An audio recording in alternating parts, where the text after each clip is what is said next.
Wisconsin's Ron Johnson said this about health care. We've got to start talking about transitioning. Yeah, you can get rid of the law, but what do you do with what's already there? Am I opposed to state-based exchanges? No. It may be that they can be usable. Well, Wisconsin Republican Senator Ron Johnson joins me now to talk about this issue. Senator Johnson, good morning to you. Good morning, Chuck. Obviously, you did this interview with the National Review talking about, okay, it's time to have a different conversation about health care. I want to play a little bit. You were a big advocate of repeal for a long period of time. Still am. Let me play a little bit of that and then ask you about this National Review comments. Sure. Exhibit A of large government, out-of-control government, intrusive government is a health care bill. That's why I totally support the repeal of that. Imagine how much uncertainty would be removed and the level of confidence that would return if the entire Obama agenda were repealed tomorrow. Pretty soon, everybody will be forcing the exchanges. We're going to basically have a de facto single-payer system. Hopefully, America will come to its senses, and our votes will be about how do you start dismantling this beast. I'm sure it's odd to hear yourself in your ear as I'm doing this interview, but what's changed in your mind that you have to have a different conversation about what to do about health care? Well, it isn't what's changed in my mind. It's, the actual reality situation. Obamacare, or actually I've been getting more disciplined about calling it the the Patient Protection and Affordable Care Act, because it does neither of those things, but it's been implemented now.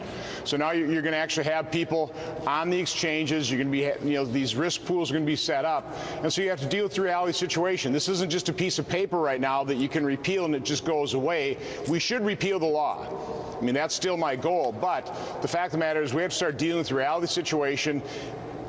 Obamacare exists. What are we going to do with it? How are we going to limit its damage? And that's really, I think, what Republicans, we have to be responsible to limit the damage to real people's lives. You were talking about the talk fest last night. For an hour when I was on the floor, I just read emails that we were getting from real people, from Wisconsinites, people that are scared, that are begging for relief, that are seeing their premiums increase by 100, 200, 300, and 400%. This is real damage being caused to real Americans, and I think it's our responsibility to do whatever we can to limit that damage, to try and repair the real harm that's been done to people. Well, you talk about that there has been damage. Do you believe that this law has helped some people as well? If there's been any help to individuals, it's because the American taxpayer, or quite honestly, Chuck, it's our children and grandchildren. A debt burden is being placed on their back to pay for those subsidies.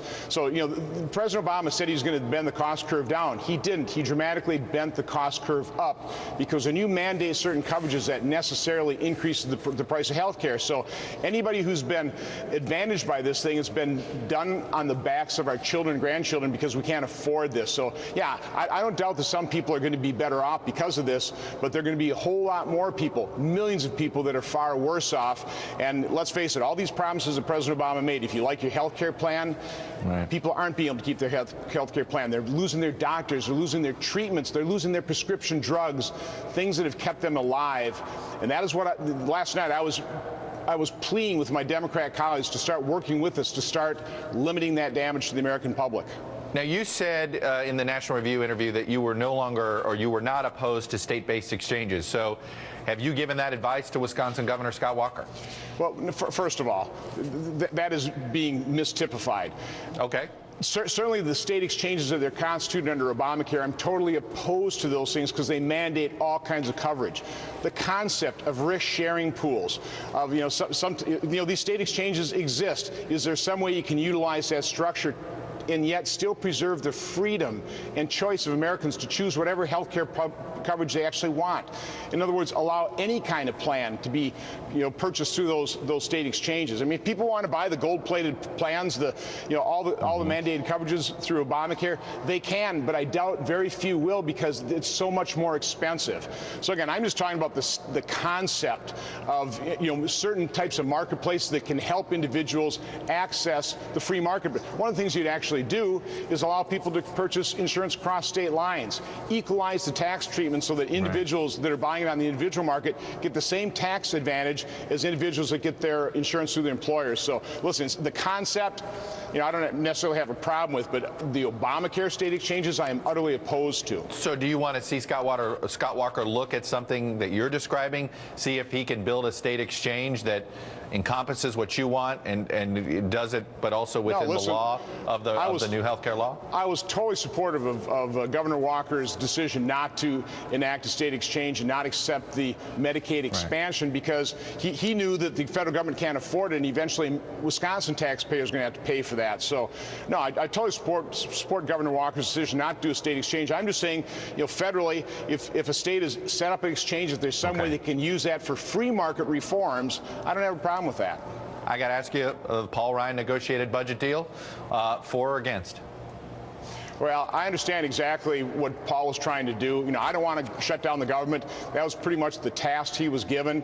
It's not the plan that he would enact by any means. This is really more a Patty Murray budget. And the real problem, and I really don't want to see Republicans divide on this, the real problem we have is President Obama, Democrats in the Senate and the House, they don't want to fix these long-term problems. Republicans do.